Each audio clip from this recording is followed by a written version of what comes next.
Olá, pessoas! Vocês estão ouvindo o Do The Math? Sou Marcel Guiraldini e hoje o papo, Fabiana Amaral, vai ser sobre uma coisa cada vez mais importante: proteção. E de uma área que tem um impacto grande, que tem tanta coisa mudando nessa área. Para isso a gente está aqui com o Gil Guilherme Carvalho, que ele é diretor de TI do BTG Pactual. Deixei assim no suspense sobre o que a gente vai falar. Gil, um prazer te receber aqui no Duda.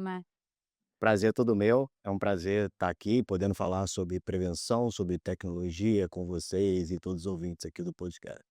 Ô Gil, para a gente começar, fala da sua trajetória, assim, como há quanto você trabalha bastante tempo com fraude, mas como é Sim. que foi essa trajetória? Beleza. A minha trajetória começou com a carreira padrão de TI, com um desenvolvedor, um DBA, alguém que fazia tudo ali dentro do ecossistema de tecnologia. Eu sempre fui um profissional muito curioso e etcétera, muito ambicioso também, sempre fui muito envolvido com negócios também, além de tecnologia dentro das empresas que eu passei. Depois disso, eu tive a oportunidade, durante um período que eu trabalhei na Accenture, que era uma consultoria, e lá eu estava em projetos de prevenção à fraude, e foi meu primeiro contato com o tema, com a área de prevenção em si. Foi amor à primeira vista, eu sempre gostei e gosto até hoje de trabalhar com isso e fazer esse mix de tecnologia com prevenção, e estou trabalhando nisso até hoje. Fui crescendo nessa vertente, cargo após cargo, até virar diretor de tecnologia, responsável por todo ecossistema de prevenção à fraude do grupo BTG Pactual como um todo, que pega não só o BTG em si, mas Banco Pan e outras empresas do grupo, todas são todas estão sob minha tutela hoje lá no BTG. Dois ecossistemas, né, você falou o ecossistema do BTG Pactual e o próprio ecossistema de fraude. Sim. Tu quando a gente tá falando ali de prevenção à fraude, de proteção, você falou, foi amor à primeira vista, mas aí tu foi entendendo o que que é isso, né, como é que e me explica como é que foi esse aprendizado, e até para quem não é da área de fraude, a gente fala com muita gente aqui da área de banco, mas não necessariamente da área de fraude, para entender um pouquinho qual que é a estrutura, como é que funciona, quais são as pecinhas que o ecossistema que preenchem o ecossistema de proteção à fraude. Beleza. Dá para separar em 3 grandes grupos aqui para ficar mais fácil. O primeiro é abertura de conta, que é o primeiro contato que as empresas geralmente têm com clientes ou fraudadores aqui no caso. Então eu quero saber ali, a pessoa é quem ela diz ser? Então é a primeira camada de proteção, que é logo na entrada daquele cliente e etcétera. Muita gente traduz isso como falsidade ideológica e etcétera, mas o principal objetivo ali é descobrir se aquela pessoa que está tentando abrir um relacionamento, seja com banco, fintech, seguradora, enfim, é quem ela diz ser, tá. Depois, essa pessoa abriu a conta e etcétera, abriu o relacionamento, já está dentro do ecossistema e etcétera, e um dia ela vai fazer uma transação, por exemplo, tá. Aí eu já vou para um outro ecossistema, que é o transacional. É essa pessoa que está fazendo essa transação mesmo? É a mesma pessoa que abriu a conta comigo lá atrás, que eu validei, e eu tinha certeza que ela era naquele momento, agora continua sendo essa pessoa? Então, aí vai mais para um desafio de perfil e etcétera, de padrão, de estatística e tudo mais.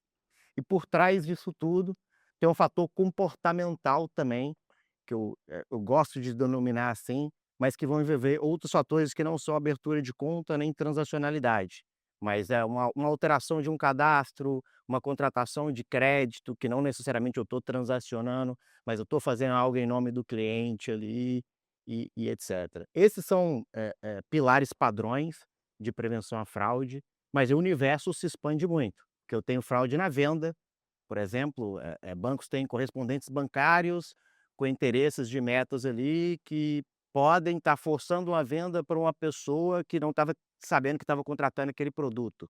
Isso pode gerar um passivo futuro para o banco ali e etcétera, e aí a gente pode expandir esse universo em Quando você disse na venda, eu muita imaginei um coisa. e-commerce, não, quando aquele que está vendendo o produto do próprio banco, Isso. está vendendo sem a Às vezes pessoa tem saber que um está comprando. um correspondente bancário que está oferecendo um empréstimo para um aposentado ali, e ele tem uma carteira de bancos fazendo isso, mas ele está falando para o aposentado que ele está comprando uma telecena, por exemplo, e no final das contas está abrindo uma conta no banco e tomando um empréstimo em nome daquela pessoa. Existe esse E aqui no Brasil é bem tranquilo essa parte de engenharia social, né, e toda essa camada.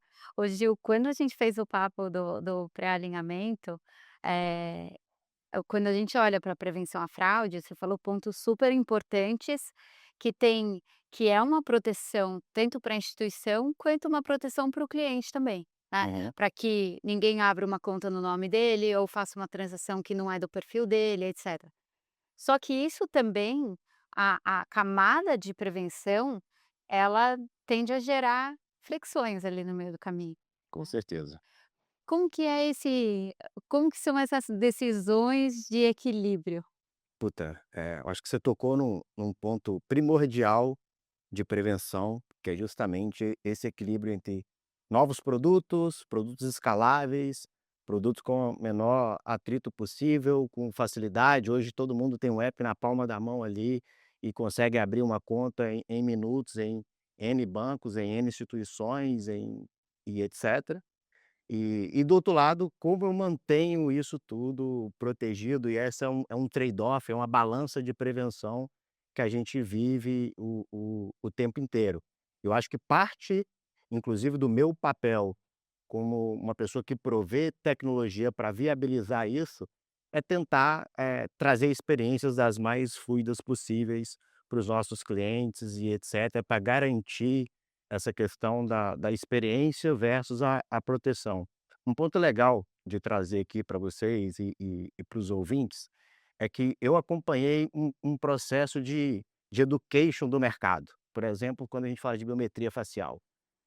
Alguns anos atrás, ninguém sabia direito, todo mundo reclamava, por exemplo, se um aplicativo de um banco pedisse biometria. Hoje já virou commodity, o Mercado Livre pede, os e-commerces pedem, todos os bancos, a maioria dos bancos vão pedir, etc. Então as pessoas já começaram a ficar mais acostumadas com isso. Esse é o tipo de fator, por exemplo, que me deixa mais confortável para desafiar o meu cliente com um desafio como esse também, porque eu já sei que ele está mais habituado e etcétera. Esse tipo de variável, você enxergar o ecossistema do mercado, o quanto os clientes estão habituados, o quanto ele vai sofrer ou não, eventualmente até ter que decidir fazer um teste AB, soltar para a parte dos clientes, sentir um pouquinho, o quanto essa fricção vai atrapalhar a minha jornada, e usar isso para decidir se eu vou lançar uma feature sim ou não e etcétera. Mas, s não sei, agora é mais uma percepção minha, porque acho que tem 2 fatores que melhoram esta fricção ou aceitabilidade dessa fricção, Uhum, porque ao mesmo tempo tem o costume, quer dizer, todo mundo passou a pedir, e aí quando todo mundo passa a pedir, quer dizer que esta feature ou então os componentes que estão ali, tem mais gente trabalhando, tem mais provedores de solução, então isso tende a melhorar. Então ela melhora, porque no começo tinha que ter uma luz quase que a daqui do estúdio, né, você tinha que não, ó, aproxime do seu rosto, mas sem balançar muito. Hoje você tá, no escritório com a luz do sol batendo meio que contra você e ele já consegue entender. Então, acho que teve coisa de melhorou muito o uso, quer dizer, a própria funcionalidade em si, do meio que já que você não se sente mais tão ridículo uhum, em ter que ficar ali se olhando e aproximando, porque meio que todo mundo faz, sabe. sim. Acho que as 2 coisas caminham para essa adoção, não? Com certeza. E eu acho que uma é consequência da outra.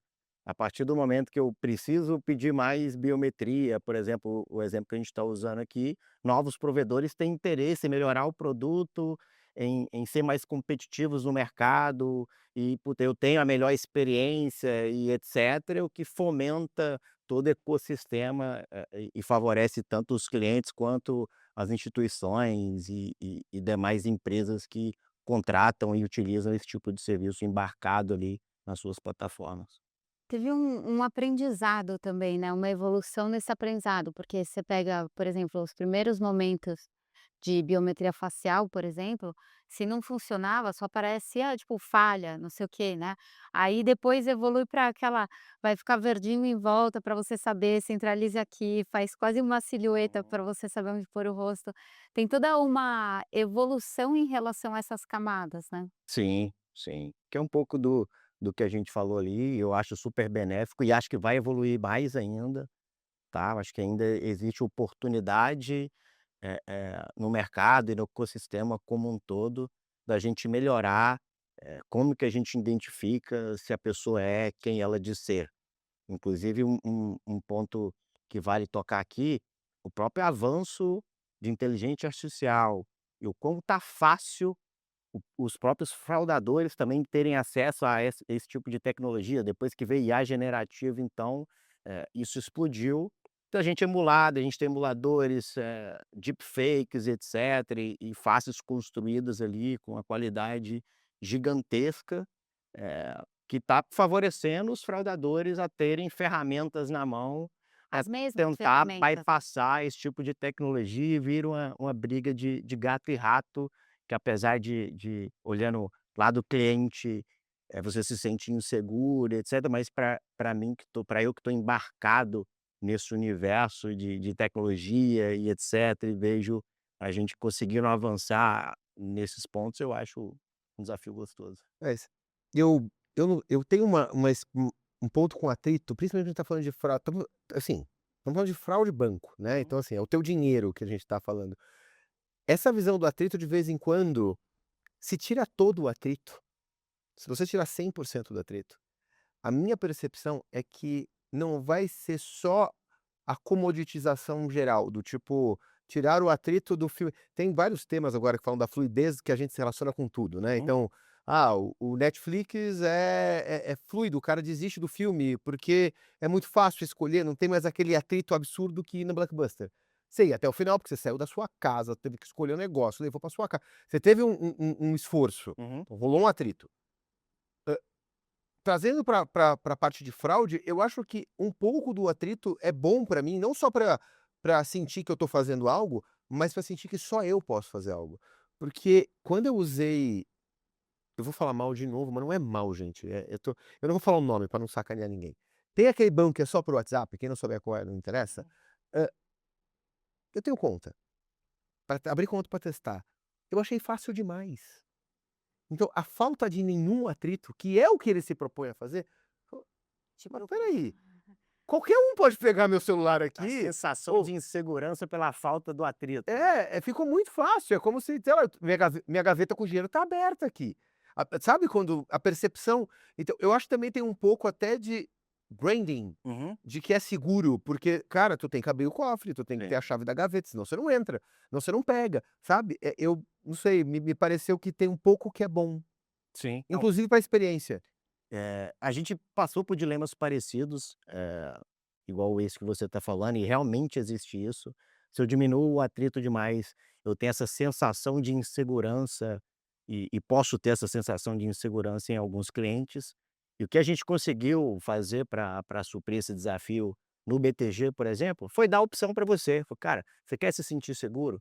Tem uma opção aqui que você pode ser desafiado em todas as transações, se você quiser, se for mais seguro para você e etcétera. Por mais que talvez o ecossistema de prevenção não te desafiaria, naturalmente, mas eu te dei essa opção, ainda mais para o nosso perfil de cliente e etcétera. É uma feature importante para quem precisa dessa sensação de segurança também, e a gente passou um pouco por esse dilema e pensou em uma solução dentro do nosso ecossistema para resolver isso também. Gil, um outro ponto que a gente tinha passado no alinhamento e que foi muito legal, é porque quando eu falo em prevenção à fraude, não é algo que você faz agora, está resolvido e você vai replicar para todo tipo de entrada, todo tipo de produto, né. Eh, Você comentou de uma visão onde você consegue calibrar, Uhum. né, e essa calibração não é feita só pelo time de prevenção à fraude.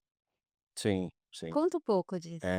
Eu acho que dá pra contar essa história falando um pouquinho da dificuldade, Aí do ponto de vista de tecnologia, pensando num mundo rápido, veloz, onde features novas nascem a cada momento, e não é só a criatividade das pessoas da empresa onde você está, mas do mercado como um todo, porque todo mundo quer se nivelar ali em termos de features e ofertas para os clientes e etcétera.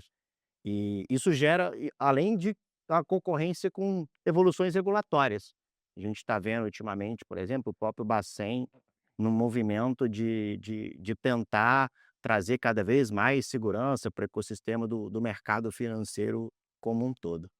Isso gera muitas features, muitos novos produtos, muitos desenvolvimentos e evoluções de tecnologia e etcétera também. E aí, fazendo um gancho com a sua pergunta, como que eu consigo evoluir os produtos de tecnologia de uma forma rápida, atendendo a expectativa de produto, atendendo às necessidades regulatórias e atendendo o ecossistema de prevenção à fraude, onde os fraudadores também mudam muito as formas que eles fazem os golpes. Então tem que ter adaptabilidade e empoderar os usuários, os estrategistas de fraude, as pessoas que estão pensando ali todo dia em qual regra, em qual modelo, em como eu vou identificar o fraudador. Eles têm que ter sistemas que permitam eles trocar uma regra na hora que eles quiser, sem passar por toda uma esteira de GEMUA, de pipeline de deploy, etc, ou processos um pouco mais burocráticos, mas que eles consigam, ali no momento do calor, no momento que eu estou sofrendo a fraude, apertar um, 2 botões e aquilo já está estancado.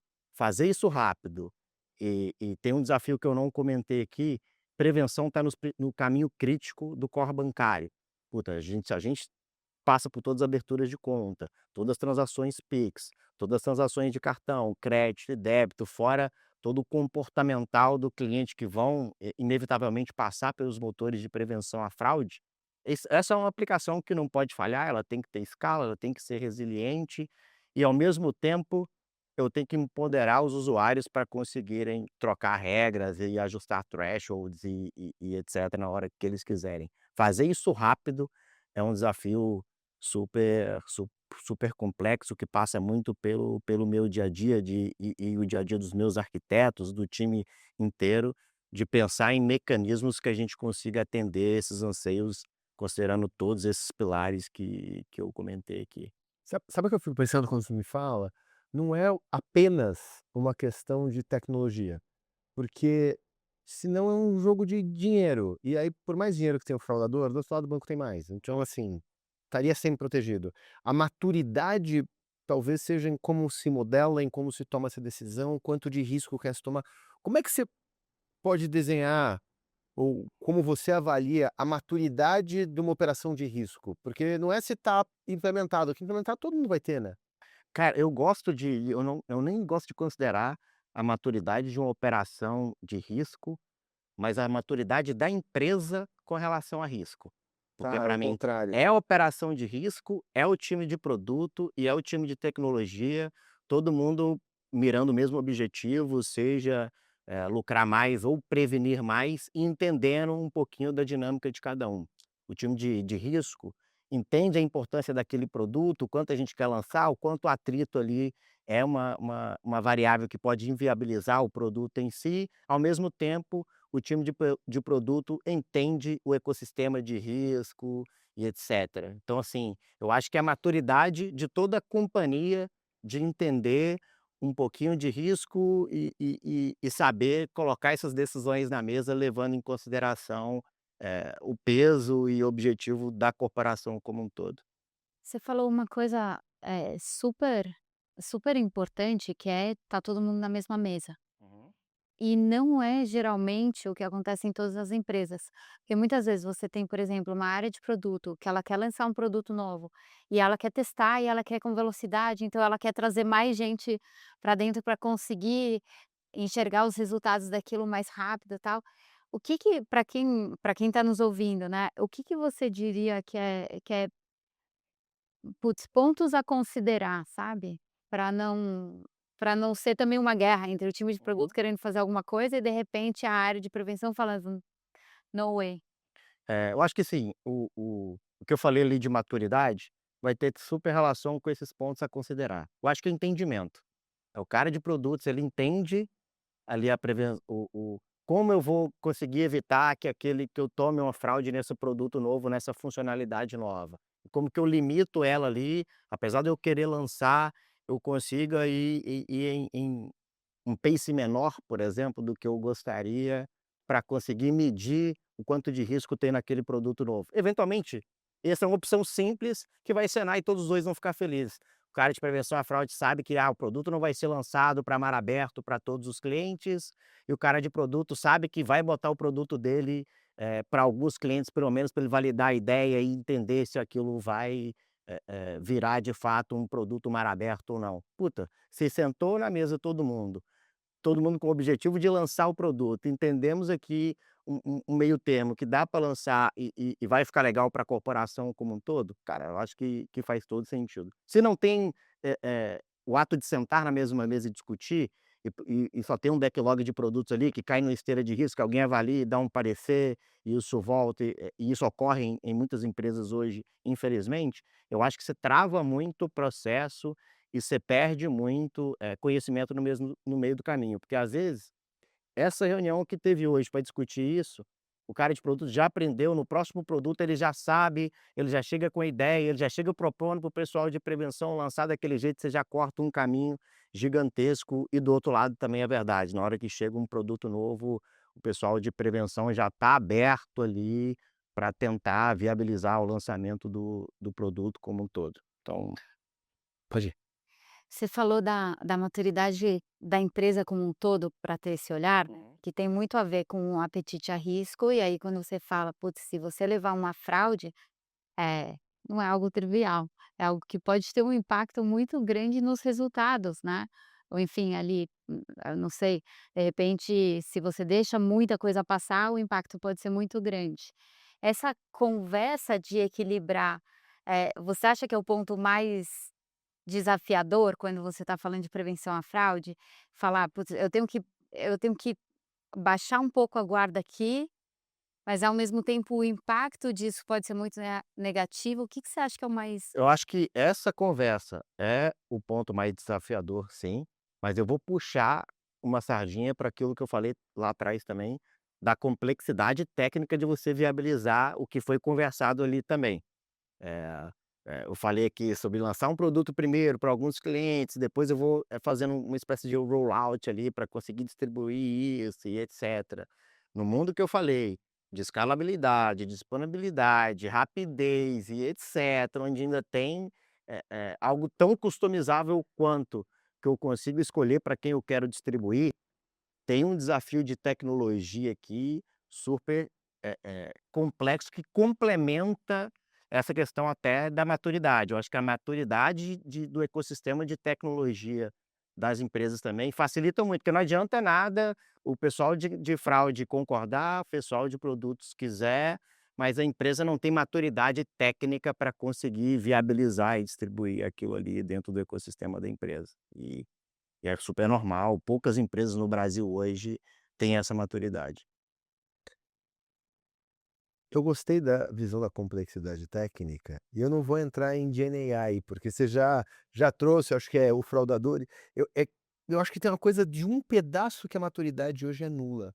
Uhum. E a gente tem o mercado acelerando muito, eu queria ver como é que você está olhando para isso, que são os modelos A2A, né, o agente para agente.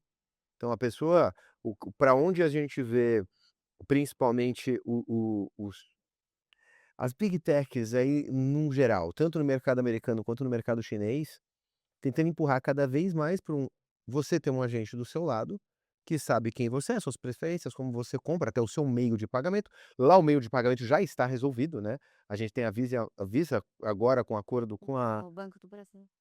foi o Banco do Brasil, a Visa que fizeram por OpenAI para fazer o pagamento. Uhum. Então, aqui já tem várias empresas tentando ver como a gente resolve no nosso modelo também o pagamento, mas daí, no final do dia, vai ser um agente que vai conversar com outro agente e vai tomar uma decisão. Seja a decisão de um Pix, como você falou, então ele vai fazer uma compra e vai executar um Pix em meu nome, ou seja, em contratar um produto de financiamento e depois você tem que saber se foi ele mesmo que contratou. o stack técnico de garantia de identidade para este modelo de negócio não está criado, não existe. Uhum.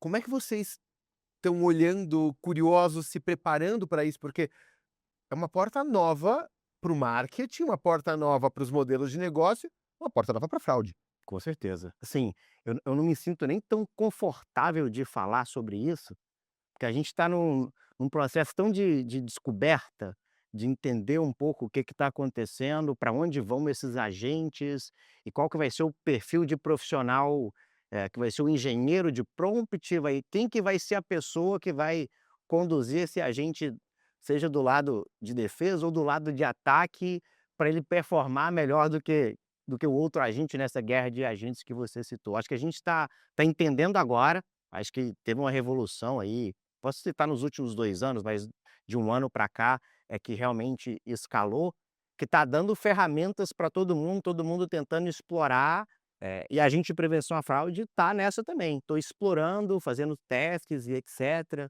vendo possibilidades e tudo mais, mas eu acho que o mercado em si ainda não tem a maturidade Não. para chegar nessa guerra de agentes que inevitavelmente vai chegar, É do óbvio outro que lado. o recorte que eu tenho é de uma bolha específica de Uhum. pessoas de tecnologia que estão no mundo do mercado financeiro, que estão muito interessadas em data e AI. Mas nesta bolha, né, estão pegando assim, a bolha da bolha, tu já vê gente fazendo teste com o CloudBot para ele simular a navegação e o cara já tem uma operação agente que é do outro lado.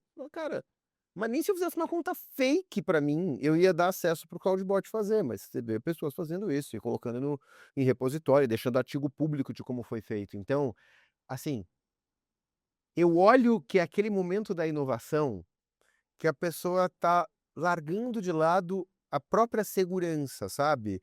Fica, guardada as devidas proporções, quando a gente olha alguém fazendo isso com a própria conta e tem eu não vou citar nome nem dar URL, mas se alguém tentar procurar um pouquinho no GitHub acha, Uhum.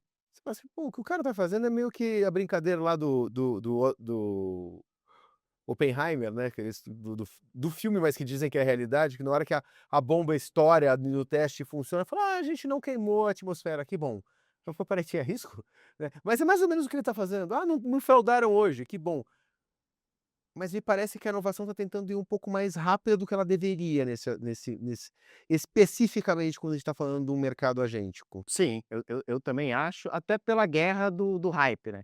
Existe um mundo onde, eu não quero lançar o melhor produto, mas eu quero lançar o produto que tem isso, porque tem todo um branding e etcétera, de aqui você tem um agente que vai conseguir resolver a sua vida, mesmo que, parte das empresas saibam que não está tão maduro quanto deveria estar para lançar no mercado. Mas faz parte, eu acho a inovação também incrível e a gente vai colher bons frutos e vai pagar um preço ali de aprendizado e etcétera. Algumas pessoas vão perder dinheiro, vão comentar com as outras que estão perdendo, aí as pessoas vão, voltar alguns passos para trás, etcétera, do mesmo ao mesmo tempo, os bancos vão conseguir identificar padrões de bots e começar a também não deixar esses bots conseguirem navegar como se fosse um cliente comum e tudo mais, e o mercado vai se ajustando à inovação também, e eu acho super positivo, e gosto até do mercado fomentando e testando, e todo mundo tá nesse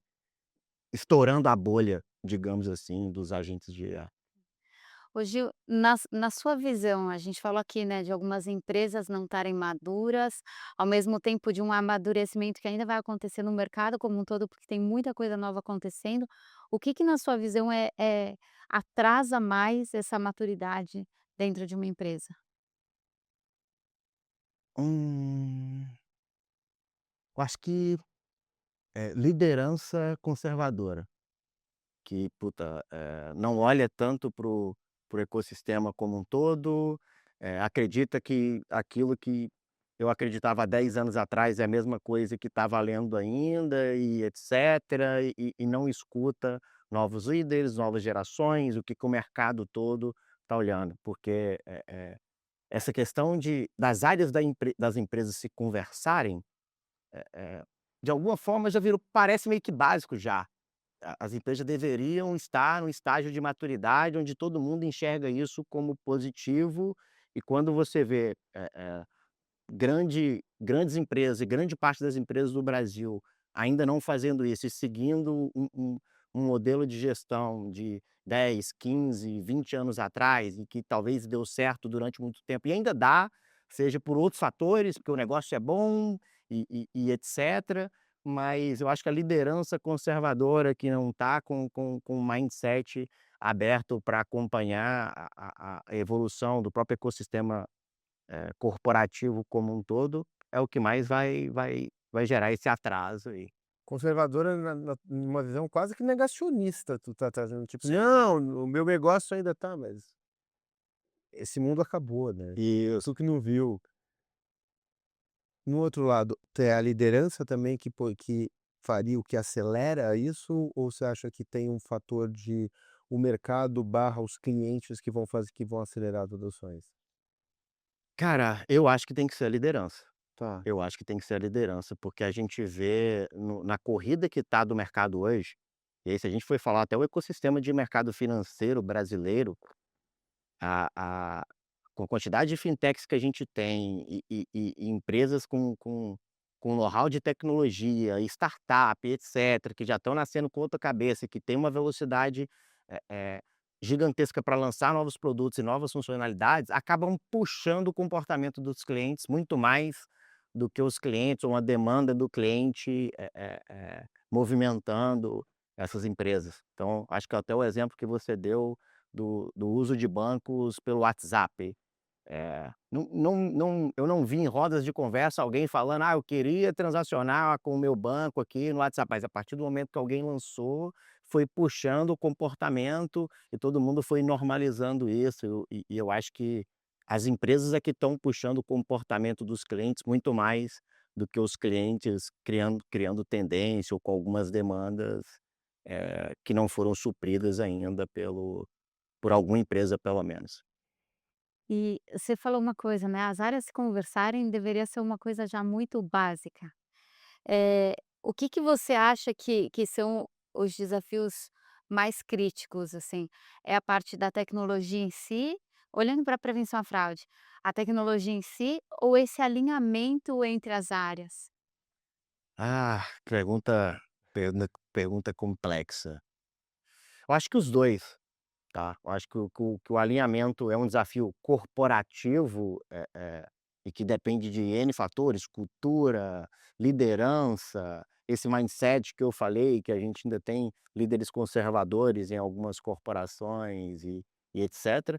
Mas o desafio técnico, por tudo aquilo que eu comentei, é muito importante também, não adiantaria a empresa estar com Tá com super com alinhada com maturidade no alinhamento e etcétera, sem esse arcabouço aqui por trás. Eu diria que seria uma dupla que anda junto ali, tecnologia e sinergia entre áreas de negócio e prevenção à fraude.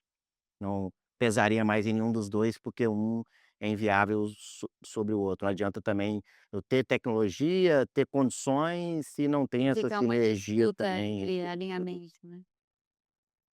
Eu costumava dar algumas aulas para algumas, eu dava bastante aula até na SPM na época pré-pandemia com os times físicos lá do MBA, e tinha muita na pré-pandemia não estava essa coisa tudo ligado, eu ficava assim: "Gente, ó, vocês têm que entender que o nós do marketing mudou. O nós do marketing tem que estar agora o cara de TI. Os nós do marketing tem que estar o cara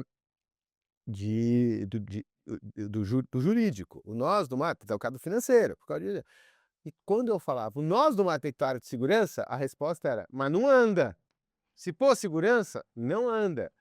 Eh, Tu falou várias vezes da liderança, eu entendo que tu quando trouxe liderança, a liderança executiva. Uhum. Mas para este alinhamento, tu não acha que precisa, né, que a própria liderança de riscos, a liderança das áreas de segurança, tem que entender que existe um preconceito em trazer, por causa do histórico, que antes a segurança era muito mais perimetral, então era muito mais fácil falar não do que falar qualquer outra coisa, que resolve o telefone, não vou deixar entrar e tudo.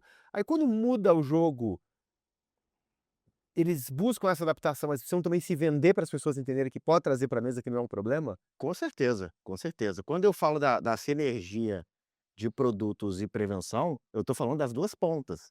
Tanto do cara de produtos entender as áreas de risco, quanto a liderança de risco também está completamente comprada com o produto. E a gente vê, por exemplo, até hoje, empresa onde a área de risco fica numa salinha fechada lá, ninguém entra e etcétera, ele não está nem conversando direito com o marketing, com o produto, entendendo o pipeline da empresa ali, para onde que a empresa vai e etcétera, porque ele está fechado no mundo dele aqui. Ninguém pode saber o que que a gente faz, ninguém pode conhecer a minha regra, ninguém pode saber, o que que eu estou fazendo aqui dentro dessa sala e tem que ter um crachá específico para entrar aqui.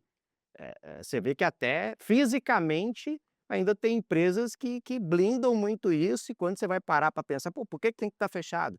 O cara sai dali, almoça com outra pessoa do mesmo jeito e desce lá e está conversando e estão trocando informações, basicamente igual, mas você vê um conservadorismo e isso é super comum, tá. Eu Tá. tô não ache que o que eu estou falando aqui, vocês não vão encontrar em Outra muitos lugares que é bizarro. Se a gente for parar para pensar, que para ter sinergia você tem que ter um ambiente de comunicação, onde todo mundo está direcionado sobre uma estratégia, sobre um objetivo da empresa.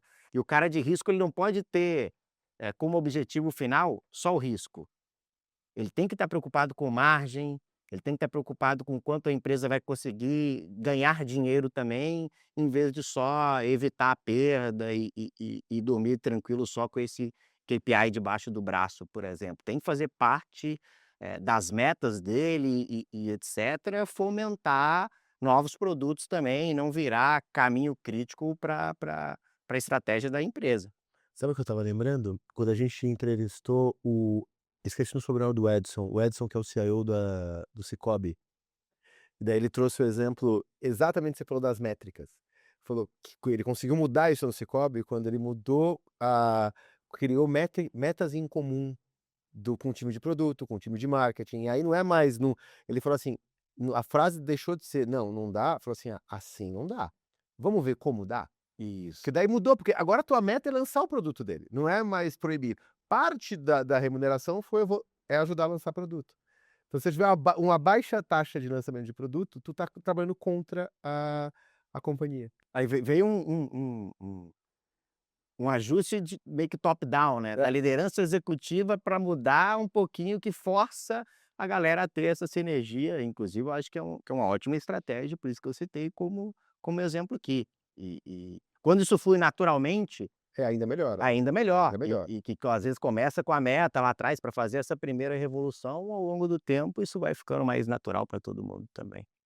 Ô Gil, o quanto você acha a gente está falando aqui de vários desafios e de coisas que impactam, essa calibragem, apetite a risco, olhar para a margem também, como você mencionou, não ser uma área isolada.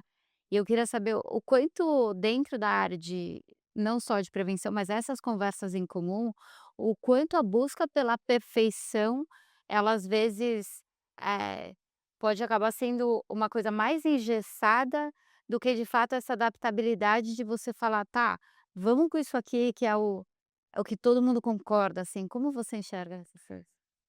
Ai, boa pergunta também. Mas assim, eu acho que pelo menos aí vou falar sobre a minha realidade, tá pessoal, porque eu sou diretor, mas se for olhar a minha carreira, ela é até relativamente curta. Eu já estou tão inserido no ambiente de agilidade, onde, a gente quer lançar produtos rápidos, eu quero lançar rápido o mais seguro possível, eu sempre preciso ter esse mindset de equilibrar, de não buscar a perfeição, mas de tentar o feito é melhor do que perfeito, o MVP, o tático versus o estratégico, seja as conotações que a gente queira dar aqui, que para mim é muito natural e parte do ecossistema onde eu convivi nos últimos anos da minha carreira também, eu sempre convivi com pessoas que também tava mirando: "Cara, a gente precisa lançar, como que eu consigo lançar o mais rápido possível mantendo todo o ecossistema saudável?". Lembrando que além do apetite à perda e etcétera, tem um ecossistema de tecnologia, que eu estou colocando mais um produto, mais uma complexidade num ecossistema que já é super complexo e que o projeto que eu fiz há 2 anos atrás, eu carrego o passivo de manter ele funcionando para sempre. Quanto mais projetos eu vou colocando dentro desse arcabouço, eu vou aumentando a complexidade disso também. Mas assim, para mim já é muito natural ter esse mindset de agilidade e tudo mais, que tem um pouco a ver com a própria metodologia ágil em si, mas eu não gosto de engessar na metodologia, mas no mindset de todo mundo de querer lançar rápido. Hoje, que como eu falei, são muitas empresas, são muitas pessoas criativas lançando produtos o tempo inteiro, e se você ficar mirando perfeição, Você você fica simplesmente não lança mais, e quando você lançar, você perdeu o time to market ali daquele tema, então tem que ser natural. Você falou várias vezes aqui de lugares que o C-level ou que a alta liderança ainda enxerga, e assim, a sala fechada com outro crachá, mesmo que ele fale que não, tá lá um artefato que mostra que ele enxerga, né, riscos como praticamente uma, sei lá, um centro de defesa, né, uma coisa meio quase militar, né, para entrar Uhum. aqui é outro está abaixo do seu crachá, né. Isso. Não, tá, só que não é isso hoje. A gente falou em vários momentos aqui da percepção do cliente, da experiência, de conseguir passar a entender que isso daqui vai ser uma né, um dos componentes, vamos dizer assim, da infraestrutura de confiança que seu negócio vai passar, principalmente porque o seu negócio mexe com o dinheiro dos outros, então não tem muito como fugir disso. O que que tu acha que esse cara precisa entender, o que que ele precisa perceber para começar a mudar o mindset? Eu acho que ele precisa perceber o quanto que esse pensamento está travando os produtos de serem lançados. Porque, o aluno que você comentou, que acha lá que: "Ah, mas aí segurança vai travar o Tá. o processo". É colher esses feedbacks do ecossistema como um todo, e ele vai inevitavelmente perceber isso. No mundo ideal, o processo está tão fluido que a própria pessoa de produtos vai falar: "Eu tenho que alinhar com prevenção à fraude, hein, pessoal. A gente tem que falar com o pessoal de segurança. Temos que envolver o pessoal de risco aqui para garantir que o Uhum. produto vai ser lançado", porque ele tem o conforto e a confiança de saber que aquela área de risco ali está ali para ajudar ele lançar o produto da melhor forma possível, do que para colocar barreiras ou para impedir ou para já ter um mindset de não e não tem como e etc. Pra quem nos ouviu aqui e fala: "Cara, talvez eu esteja um pouco no exemplo errado do que eles estão dando", vai olhar o time to market e ver se você está sendo a caixinha que está impactando ela. Sim, sim. Tá. Escuta, e colher o feedback das pessoas, entender, porque às vezes, cara, o produto está sendo lançado, tá legal e etc, mas não poderia estar sendo lançado bem antes? Quanto eu estou medindo isso e o quanto está claro no ecossistema e principalmente para todas as lideranças, porque se eu conversar com as grandes áreas e se eu falar com atendimento, se eu falar com marketing, se eu falar com produto e etc. Pode até tirar a galera de risco, pra não ficar com viés deles ali e perguntar para essas pessoas qual que vai ser o resultado dessa conversa. hum. Ô Gil, tem uma pergunta que a gente sempre faz para os nossos convidados aqui, e você agora mencionou, deu algumas dicas para as pessoas ficarem atentas a alguns números, alguns indicadores, na verdade, né. Qual é o os olhando para a prevenção à fraude, qual é o ou os seus indicadores que você fala: "Putz, isso daqui significa que a gente está bem calibrado, que a gente está no sabe, nesse ponto certo de proteção e impulsionando o negócio como um todo". O que que é que você olha? Assim, como eu falei, o arcabouço de prevenção é bem complexo e bem e envolve muitas áreas da empresa e etcétera. Reduzir isso em um KPI específico é tão complexo quanto, mas eu vou tentar simplificar aqui para vocês e para os nossos ouvintes com 2 que são, os principais, digamos assim, e se você adequar ele a cada uma das frentes de prevenção ali, você consegue, medir bem a saúde da tua área de prevenção. Um deles é o que a gente chama de fraude confirmada, que é quanta fraude realmente aconteceu, o que eu não consegui evitar, tá. Então esse é um índice super bom, que mostra se a fraude confirmada estiver alta, significa que eu estou deixando passar demais e etcétera, eu preciso apertar um pouco os meus motores aqui para reduzir esse índice. E na outra ponta, o IFP, que é basicamente os índices de falsos positivos, tá. Se você equilibrar esses 2, quantas fraudes confirmadas que eu tenho, deixar as fraudes confirmadas baixas, com índice de falso positivo baixo, que o índice de falso positivo é qual o preço que eu pago para ter a fraude confirmada baixa. Quanto que eu puno meu cliente bom, que eu não deveria, e ele vai ficar puto ali porque a transação dele não aconteceu e etcétera. Esse índice vai medir isso. Você une esses 2, você tem bons indicadores e é sempre importante trazer isso para basis points também, para você, tentar normalizar o índice, independente de quão agressivo você está sendo no mercado e quanto você está acelerando, seja abertura de conta, seja transacionalidade, exposição de crédito, enfim. Esses 2 índices, eu acho que eles são Eles conseguem fazer o teu genéricos suficientes para você conseguir, acompanhar uma saúde da sua área de risco ali. bom, viu, a gente estouramos só um pouco hoje, né, Estouramos só um estouramos só pouco. um pouco. Eu adorei o papo, eu tenho certeza que tem gente que gostou de ouvir e entender que a gente pode estar falando de prevenção à fraude ao mesmo tempo que está falando de ampliação de mercado, de estratégia e tudo mais. Quem quiser continuar conversando contigo, entendendo os conteúdos que tu compartilha, qual é a melhor rede? LinkedIn, sintam-se à vontade, quem quiser me adicionar, me procurar lá, quiser conversar e etcétera. Eu sou um cara super aberto, gosto de bater esse papo. Não prometo responder rápido, meu LinkedIn é complexo ali, muita gente mandando mensagem o tempo inteiro. Mas estou super aberto a bater um papo, tirar dúvida, quem tiver interesse no tema. Eu sei que o tema de prevenção à fraude, eu gosto de denominar ele como sexy, né, um tema que as pessoas gostam de conversar. Todo mundo tem uma tia que caiu num golpe e etcétera, ou teve um cartão clonado, podem se sentir à vontade para me procurar por lá. Muito bom, obrigada Gil por ter vindo aqui no Duda Mestre, foi muito, muito bacana toda a sua experiência, toda e realmente o assunto é muito interessante, Gostei de o assunto é sexy. o assunto é sério. Uhum. Viu Obrigado a até vocês aqui, pelo convite. curte, comenta, compartilha, dá 5 estrelinhas lá no seu agregador de podcast que ajuda a gente demais. Até a próxima quarta-feira. Valeu, Gil.